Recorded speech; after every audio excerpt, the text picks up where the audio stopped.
você imaginar uma cena. Tente imaginar um quadro aqui, uma cena.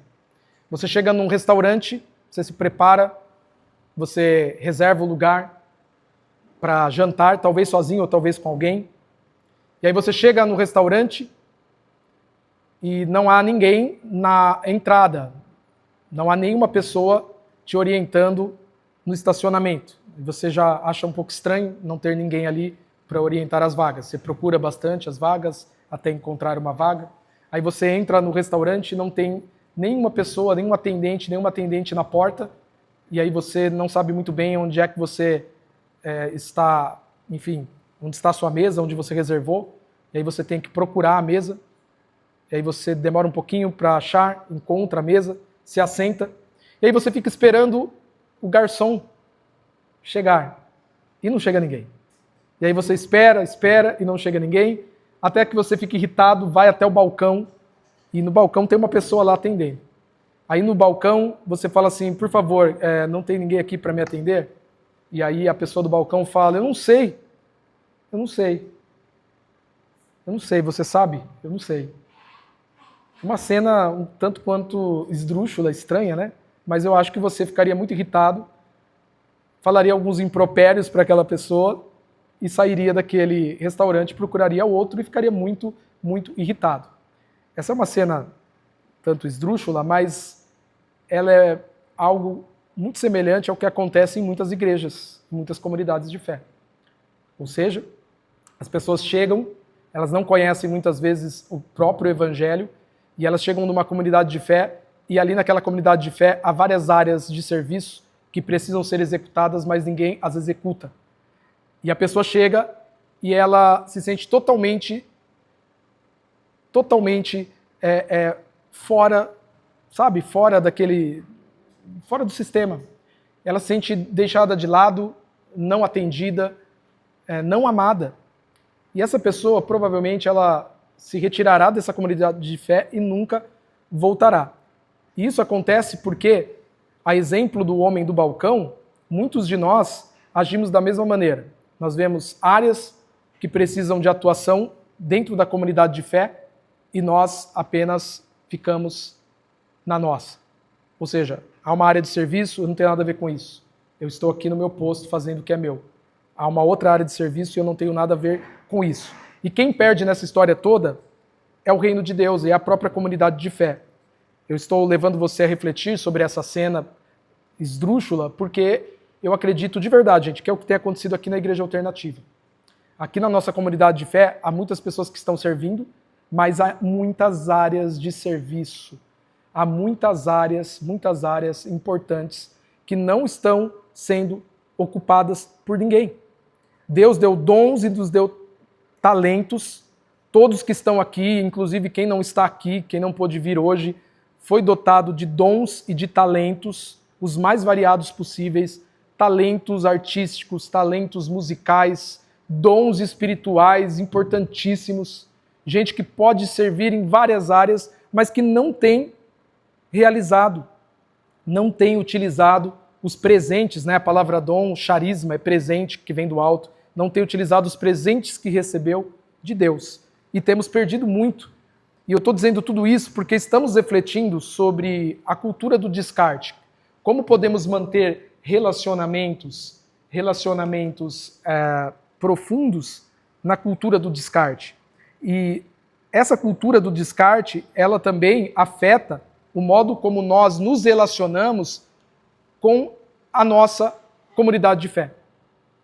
Nós temos agido segundo ou sob uma lógica que é a lógica do mercado, que é a lógica do consumo. Como disse o Luiz Felipe Pondé, Jesus ele se tornou uma commodity, ou seja, as pessoas elas vão até Jesus acreditando que Jesus é um produto que existe para servi-las, que Jesus é um produto, mais um produto na prateleira da religião, que está ali para nos servir. As pessoas vão até Jesus porque elas querem alguma coisa de Jesus, elas querem um milagre, elas querem uma cura, um namorado, uma namorada, elas querem um emprego, elas querem melhorar de vida, elas querem alguma coisa. Elas vão até Jesus acreditando que Jesus é uma commodity, alguma coisa que elas possam usar. E essa mentalidade, ela também está aqui dentro da nossa comunidade de fé e das mais variadas comunidades de fé. Gente que se relaciona com a igreja ou com a comunidade de fé como se ela fosse também um produto. Como se ela fosse um produto. E por isso surge o usuário da fé. Sabe que tem usuários da fé? O mundo evangélico no Brasil, e eu vou dizer para vocês que eu acredito muito que o Brasil está se tornando, de fato, um país evangélico. São 26,9% da população que se autodeclara evangélica, mas o Brasil está cada vez mais distante do evangelho. Eu acredito nisso. Nunca o Brasil esteve tão longe do evangelho quanto hoje.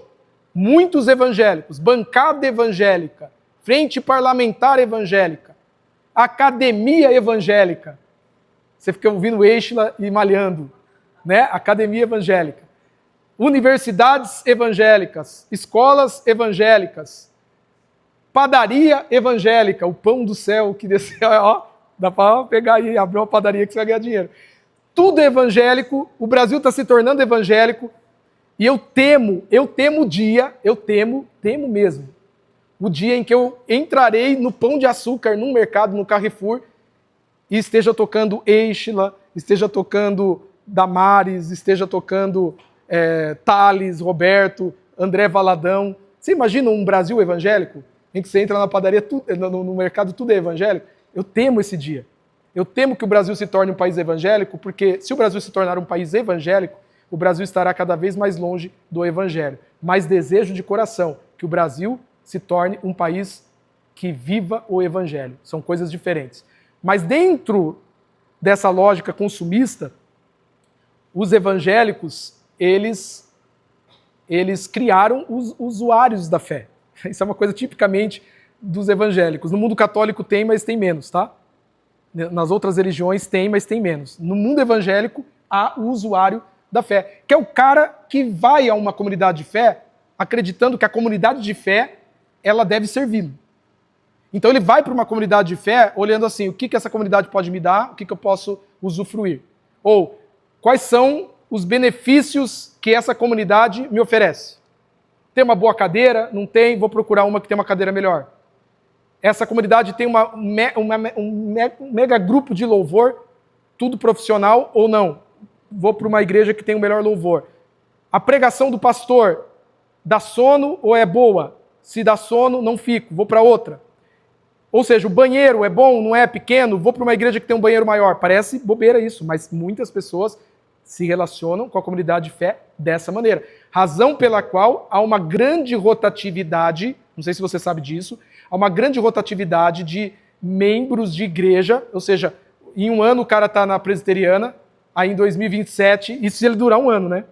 Aí em 2027 ele vai para a Batista, aí no meio de 2027 ele vai para a igreja Assembleia de Deus, aí ele vira assembleiano, daí daqui a uns 3 meses ele fala, vou para Quadrangular, é mais avivado, ele vai para Quadrangular, aí ele chega na Quadrangular, daí ele fala assim, não gostei da Quadrangular, eu vou para Nazareno, aí ele fala, Nazareno é parecido com a Quadrangular, eu vou procurar uma igreja mais rígida, ele vai para Deus é Amor, aí chega lá, Deus é Amor, ele fala, não, é muito pesado, eu preciso de uma coisa meio termo, e esse é o típico usuário da fé. É a pessoa que está indo para uma comunidade com essa mentalidade, o que aquela comunidade pode me dar, o que eu posso ganhar, ou ela está me servindo, ela está me legando um bom serviço, porque se não me legar um bom serviço, eu reclamarei ou eu irei para outra comunidade de fé. Eu fiquei sabendo de uma igreja aqui que eu conheço, a secretária de uma igreja aqui da cidade, não vou mencionar obviamente a igreja, ela nos contou que nessa igreja, que é uma igreja abastada, tem pessoas com alto poder aquisitivo, ela me contou que certa vez ela estava no corredor, num domingo, e caiu, uma pessoa derramou café. E essa pessoa que derramou o café falou assim, deixa aí, eu pago o dízimo mesmo. E virou as costas e saiu andando. Esse é o típico usuário da fé. É a pessoa que ela acredita que a igreja também é um produto, a comunidade de fé é um produto do mercado. É o usuário da fé. A pessoa que quer usar a igreja, que quer usar a comunidade de fé, que quer receber algum tipo de benefício. Agora, algumas características do usuário da fé. O usuário pergunta sempre o que eu ganho. O que eu ganho? Eu vou para a igreja alternativa, mas eu ganho o que lá? que eu estou ganhando com a igreja alternativa? Network. Vou para uma igreja maior, uma igreja mais rica. Eu conheço gente cristão que foi para a igreja mais rica para fazer networking. Você deve conhecer também. Gente assim, que faz esse tipo de coisa. Para fazer network. Isso é o usuário da fé. O usuário pergunta o que eu ganho. Chega aqui na alternativa, o que eu ganho, o que eu não ganho. O usuário permanece enquanto é beneficiado. Então, se eu estou tendo algum benefício, eu fico na igreja. Se eu não tiver o benefício que eu quero, eu vou embora da comunidade de fé. Eu vou embora, eu abandono Jesus.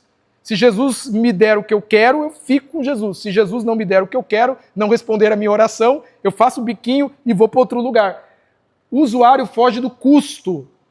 O custo, ou seja, existe um custo para servir. Eu não estou falando de sacrifício, essas baboseiras que pregam por aí. Que você tem que se sacrificar e que não sei o quê, porque tem que sacrificar. Não, Jesus se sacrificou, Jesus é o último e definitivo sacrifício. Você não tem que se sacrificar, porque Jesus se sacrificou, sacrificou-se por ti. Mas existe um custo para servir. Existe, gente. Servir, e eu posso dizer isso aqui, né? Eu posso pregar isso aqui, que é algo que eu vivo, algo que eu vivi. Eu sei que muitos de vocês vivem isso também. Servir tem um custo. E esse custo é de tempo. Quando você serve, você vai dedicar o seu tempo, vai custar o seu tempo. Na lógica do mercado, tempo é dinheiro, e por isso que a gente não quer gastar o nosso tempo, a gente não quer perder o nosso tempo, a gente não quer dedicar o nosso tempo, porque muitas vezes a gente não ganha nada. Tempo é dinheiro, né? A lógica do mercado. Mas custa tempo. Custa também energia física, energia emocional principalmente. Lidar com pessoas é lidar com o imprevisível. Todos somos pessoas e somos imprevisíveis, todos, tá? Alguns mais, outros menos. Mas lidar com pessoas é lidar com o imprevisível. E a gente não quer, sabe, esse custo da pressão emocional, do desgaste emocional. Exige custo financeiro. Tem as igrejas que só falam de dinheiro, tem as igrejas que só falam de grana, teologia da prosperidade. Mas, gente, dinheiro é uma realidade. Como que a gente quer servir a Deus se a gente não quer tirar um dinheiro do bolso para abençoar o irmão que está sem comida na mesa? Como que a gente quer servir a Deus se a gente não tem coragem de pôr uma gasolina, um combustível para ir visitar uma pessoa, para ir até uma pessoa, sei lá, fazer uma oração por ela, tomar um café com alguém que está desanimado? Tem um custo. Existe um custo financeiro, inclusive.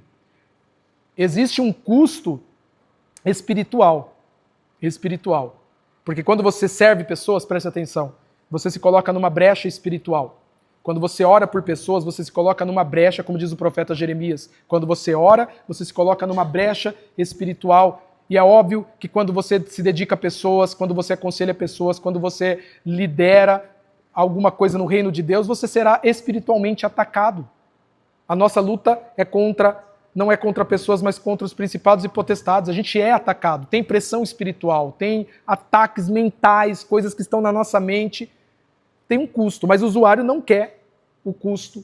O usuário, ele não quer nada que lhe custe alguma coisa. Ele quer ser só servido. E o usuário descarta, é a lógica do descarte. Ele vai descartando tudo. Tudo quando perde a utilidade para ele, tudo quando deixa de fazer sentido para ele, vai sendo descartado. E aí nos voltamos aqui para o verso 45 do Evangelho de do Evangelho de Marcos, capítulo 10, no qual Marcos diz o seguinte, ou melhor, registrando, né, as palavras de Jesus. Pois nem mesmo o Filho do Homem, o próprio Jesus diz isso, falando acerca de si mesmo. Pois nem mesmo o Filho do Homem veio para ser servido, mas para servir e dar a sua vida em resgate por muitos. Jesus rejeita a lógica do usuário. Jesus rejeita a lógica do mercado. A lógica do mercado não tem nada a ver com Jesus. A lógica do mercado, que é a lógica de ver e buscar lucro em tudo, não tem nada a ver com o Evangelho. Nada a ver com o Evangelho. Eu não estou aqui simplesmente fazendo uma análise política. Eu não estou aqui fazendo uma análise sociológica para dizer assim, olha, o capitalismo não é o melhor sistema de organização social, existe outro. Não é essa a minha análise. A minha análise é a seguinte, é nas questões espirituais. Nas questões espirituais, ou seja, a lógica do mercado, que é essa lógica que está aqui, que é essa lógica capitalista, ela só faz mal.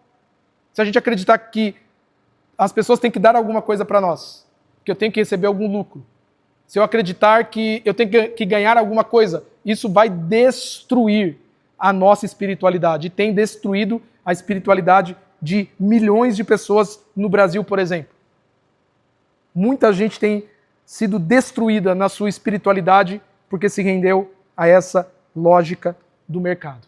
Agora, quero deixar aqui 5 marcas do servo bom e fiel.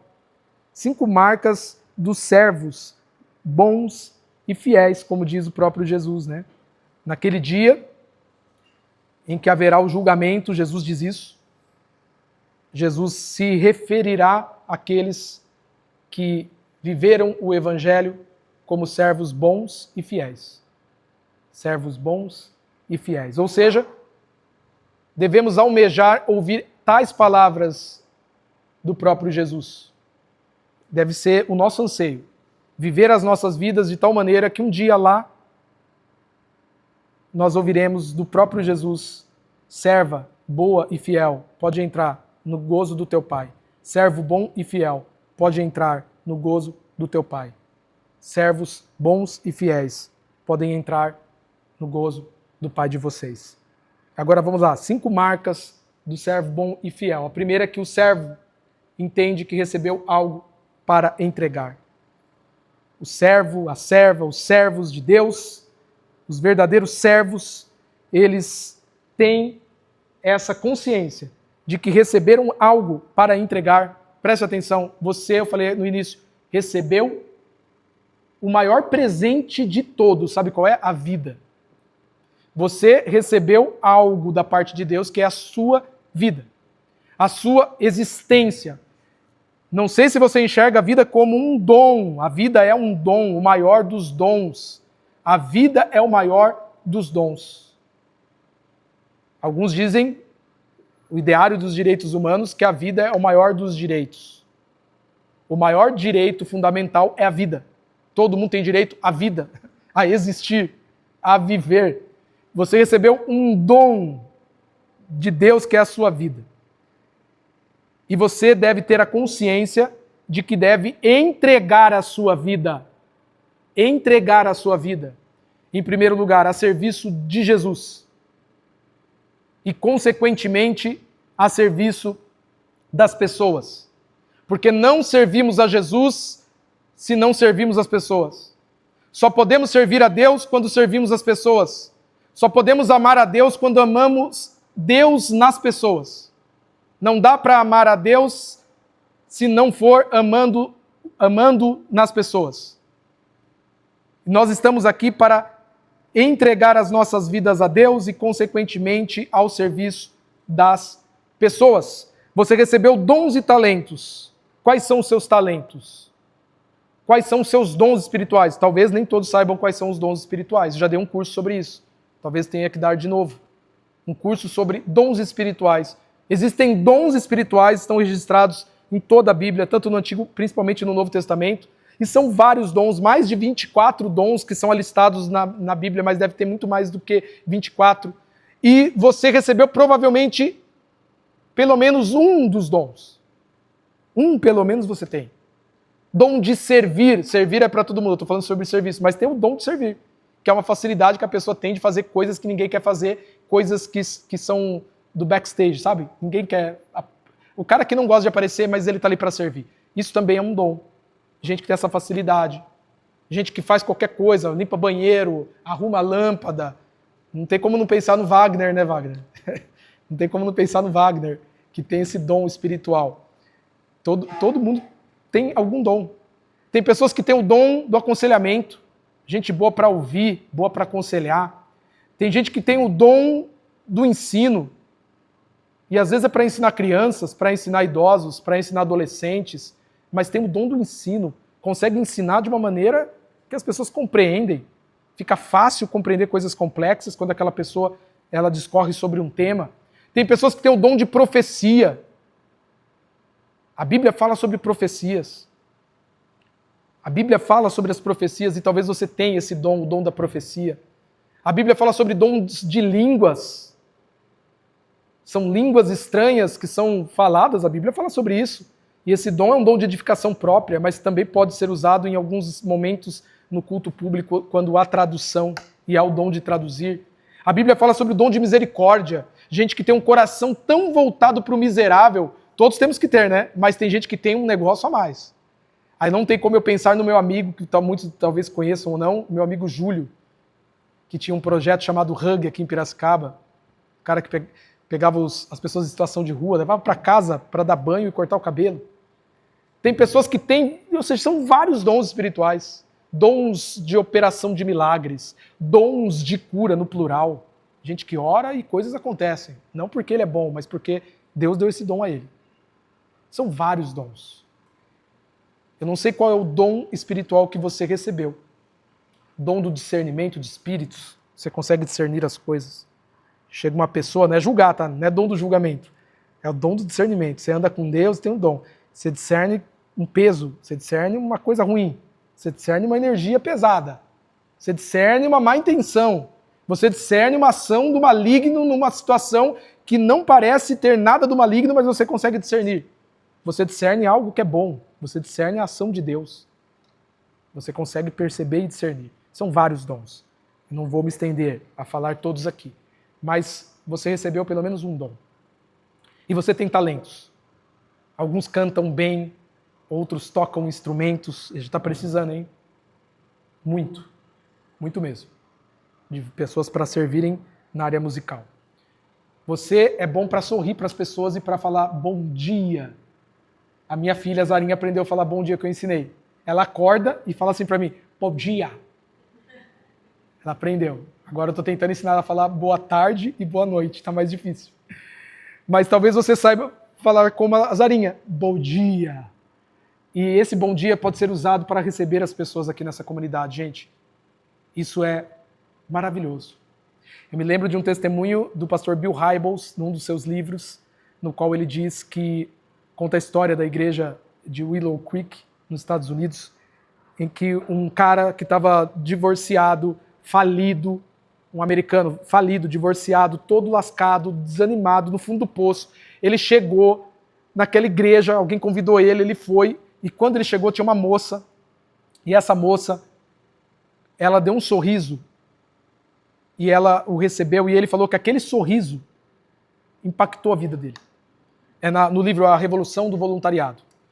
Aquele sorriso impactou a vida dele porque ele não tinha recebido um sorriso daquele em nenhum lugar, um sorriso de acolhimento. E ele ficou naquele culto pensando naquele sorriso que constrangeu o coração dele. E, de alguma maneira, aquele homem entregou a vida dele a Jesus e ele disse assim, Deus usou aquele sorriso para dizer assim, você é amado do jeito que você é acolhido do jeito que você é. Olha como que um sorriso, quando é feito, quando é dado, né, a serviço de Jesus, pode fazer diferença. Tudo que nós fizermos no nome de Jesus faz diferença no reino de Deus. Até um copo de água fria será reconhecido por Ele, quando nós servimos as pessoas. Então, o servo bom e fiel, ele entende que recebeu algo para entregar e não para reter, e não para segurar, mas para entregar. A pergunta que fica, a mensagem está sendo bem confrontacional, mas você tem entregado? Essa pergunta eu faço todos os dias para mim. Eu, como pastor, tenho entregado todos os dons e talentos que Deus me concedeu? E eu cheguei à conclusão de que não. Olha, eu cheguei a essa conclusão. Eu falei, eu posso dar muito mais do que eu estou dando. Eu posso entregar muito mais do que eu tenho, entregado. E eu tenho feito essa reformulação na minha vida. Então vamos, Rodolfo, vamos entregar mais do que eu tenho entregado. Vamos dar mais do que eu tenho dado. Vamos colocar a serviço do reino mais do que eu tenho colocado. Essa é a pergunta para todos nós aqui. Tem entregado a Deus e aos outros o que você recebeu? O servo assume responsabilidade. Servos e servas assumem responsabilidades. Nós estamos na cultura do descarte, na cultura líquida, em que as coisas não perduram. E nessa cultura ninguém mais tem compromisso com nada. Não tem compromisso com as pessoas, eu não tenho compromisso na família, eu não tenho compromisso muitas vezes no meu trabalho, eu não tenho compromisso com os meus amigos, eu não tenho compromisso com Deus. Começa com Deus. As pessoas fogem das responsabilidades. A pergunta que fica é: quais são as responsabilidades que você recebeu da parte de Deus? Não sei. Então, cabe a você, de verdade, de coração aberto, começar a orar, a falar com Deus. Começa a falar com Deus. Sabe que eu estou fazendo essa oração? Vou partilhar com vocês. Eu tenho feito essa oração, coisa particular minha. Eu tenho orado assim: Deus, o que mais o Senhor quer de mim? Esses dias eu acordei de madrugada e dá aquela insônia. Depois eu vou conseguir voltar a dormir. Mas aí eu acordei, tomei uma água e falei: Deus, comecei a orar. O que o Senhor quer de mim? O que mais o Senhor quer? Fala, mostra, me direciona. Eu quero saber. Talvez você precise fazer essa oração. O que o Senhor quer de mim? Ou talvez você saiba muito bem quais são as responsabilidades que Deus te deu. Assuma as responsabilidades no reino de Deus. Assuma. Porque a gente está nesse período, nessa época, nesse tempo em que ninguém mais assume responsabilidades. Ontem nós tivemos uma reunião aqui da diretoria, né, estatutária da igreja. Eu comecei fazendo uma pergunta. Eu não sei se o Wagner assustou aí, Wagner ficou assustado, né? Mas eu comecei com uma pergunta. Eu falei: Camila, eu vou fazer uma pergunta. Nem revelei para Camila no começo, que vai assustar um pouco. A pergunta que eu fiz é a seguinte: eu levei a galera pensando o seguinte. Falei: a maioria de vocês tem entre 15, presta atenção, entre 15 a 25 anos de vida cheia de energia para servir a Deus e ao próximo. Eu falei de 15 a 25 anos de vida cheia de energia para servir a Deus e ao próximo. Eu falei: vocês querem empregar esses 15 a 25 anos naquilo que é eterno ou naquilo que é transitório e passageiro? Eu sei que essa pergunta deve ter chocado, porque me chocou. Eu fiquei pensando, me chocou.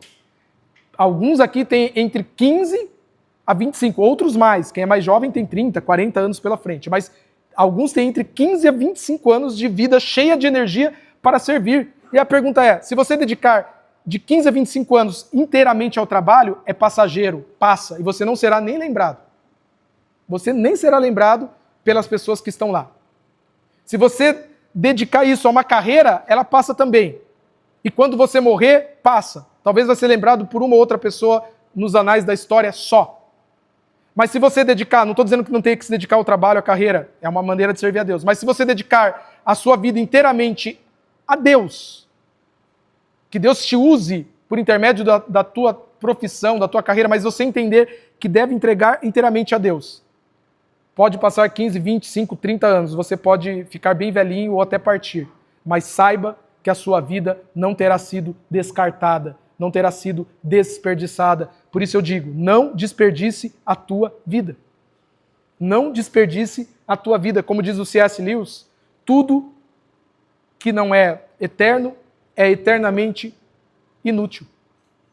Tudo que não é eterno é eternamente inútil. Vai chegar um tempo que não terá utilidade alguma. Terceira marca: o servo permanece quando servir custa. Eu falei de novo aqui, não é sacrifício. Tem uma música uma vez, gente, enfim, tem uma música aí de uma cantora que diz assim, vocês devem saber, como que é? Se eu me humilhar diante do teu altar e sacrificar aquilo que me custar, tu inclinarás o teu ouvido. Essa música é anti-evangelho, tá? Não estou falando da pessoa que canta. A pessoa que canta, eu creio que é uma pessoa de Deus. Mas a música, essa letra, ela é anti-evangelho. Se eu me humilhar diante do teu altar, tá certo? Temos que nos humilhar diante de Deus. Só que o altar é complicado, porque não tem mais altar. Não existe mais altar. O altar sou eu. Isso aqui não é altar, isso aqui é palco. Palco. Não tem altar. Pastor, tem gente que vem do contexto mais pentecostal. Teve uma vez uma pessoa veio e tocou: ai, desculpa, pastor. Aí eu falei: não, por que desculpa? Não, porque o altar. Eu falei: não, não é altar, isso aqui é palco, é tijolo. Deus não habita mais em templos feitos por mãos humanas. Não existe mais o altar. O altar sou eu. Deus habita aqui. Isso aqui é o altar de Deus. Então começa por aí. Mas assim, se sacrificar aquilo que me custar, então o Senhor inclinará o ouvido ao meu clamor. Espera aí. Quer dizer então que se eu não me sacrificar, Deus não me ouve? Se eu não me sacrificar, se eu não sacrificar, Deus não me ouve? totalmente anti-evangelho. Deus te ouve e você não precisa se sacrificar, porque Jesus se sacrificou. Deus te ouve. Deus te ouve. Você pode servir na igreja ou não servir, Deus continuará te ouvindo. Você pode ser extremamente individualista ou não, Deus continuará te ouvindo, porque Deus ouve o clamor que sobe da terra, Ele ouve as pessoas. A questão não é essa, a questão é a seguinte, é que, como eu disse, servir tem um custo, e o servo permanece quando o servir exige custo. Nós estamos num período, numa época, essa época líquida, em que as pessoas não querem, como eu disse, a lógica do mercado, elas não querem nada que lhe custe alguma coisa. Elas querem ganhar, mas não querem servir. Elas querem receber, elas não querem doar. Aí isso me leva a uma reflexão a reflexão de um dos livros mais importantes que eu já li na área da espiritualidade cristã, que é este livro aqui. Discipulado. Se vocês puderem ler, leiam. Não partam dessa para uma melhor sem ler este livro, do Dietrich Bonhoeffer, teólogo alemão que foi morto por ordens diretas do Hitler em 1945, 2 meses antes do término da Segunda Guerra Mundial. O Hitler mandou enforcar o Dietrich Bonhoeffer, que era um pastor luterano e teólogo. E ele escreve Discipulado. E aí aqui é uma máxima aqui, na página 13, em que ele diz: a graça barata é a graça sem discipulado, a graça sem a cruz, a graça sem Jesus Cristo, vivo e encarnado. Qual que é a tese dele nesse livro? A tese dele é dos anos 30, esse livro. A tese dele é de que a igreja alemã, nos anos 30, e serve para nós, a igreja alemã nos anos 30, ela tinha esquecido do discipulado. E ela começou a viver uma graça barata. E ele diz assim, a graça é de graça, mas ela custou o sangue do Cordeiro. A graça é de graça, mas ela teve um alto custo, que foi o sangue do Cordeiro. Custou a vida do Cordeiro. É de graça, mas não é barata. Custou a vida do Cordeiro. E essa igreja que vive a graça barata é a igreja que quer viver o evangelho sem discipulado.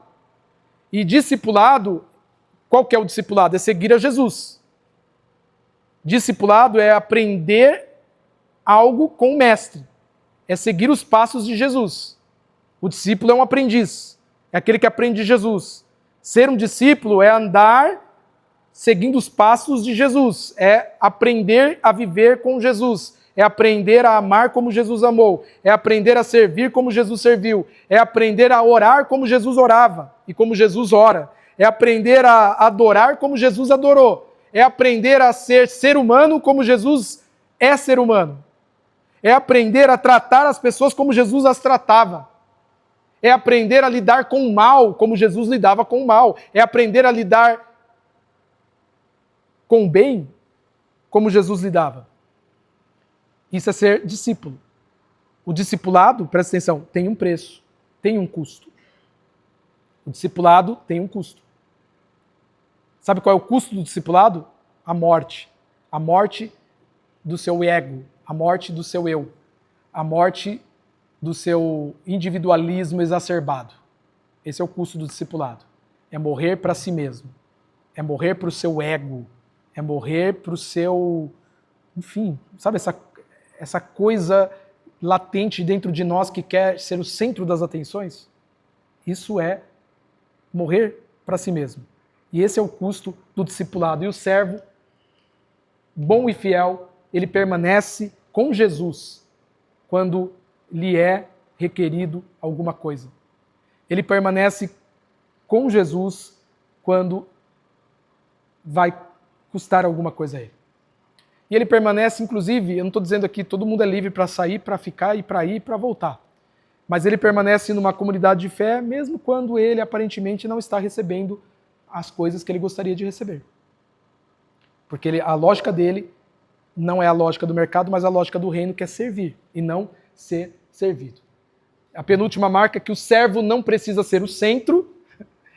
Os discípulos de Jesus, olha que interessante, eles queriam ser o centro. Eles tinham discussões para ver quem ia ficar no trono à direita e no trono à esquerda de Jesus. Eles quebravam o pau. Eles queriam, sabe? Eles queriam estar ali no melhor lugar. Eles queriam ser o centro de tudo. Eles queriam estar no melhor assento da mesa. E Jesus não ensinou isso a eles. Jesus ensinou que o caminho do servo é o caminho da toalha e da bacia, é lavar os pés. Então, olha aqui, numa comunidade de fé, ou no reino de Deus, você não deve buscar ser o centro. O centro é Jesus. O centro é Cristo Jesus. Tem gente que quer aparecer. Tem gente que vai em comunidade de fé, nas mega church, para se aparecer. Já viu gente assim? O cara ele quer mostrar que ele está numa comunidade famosa. Tem gente que quer servir para se aparecer.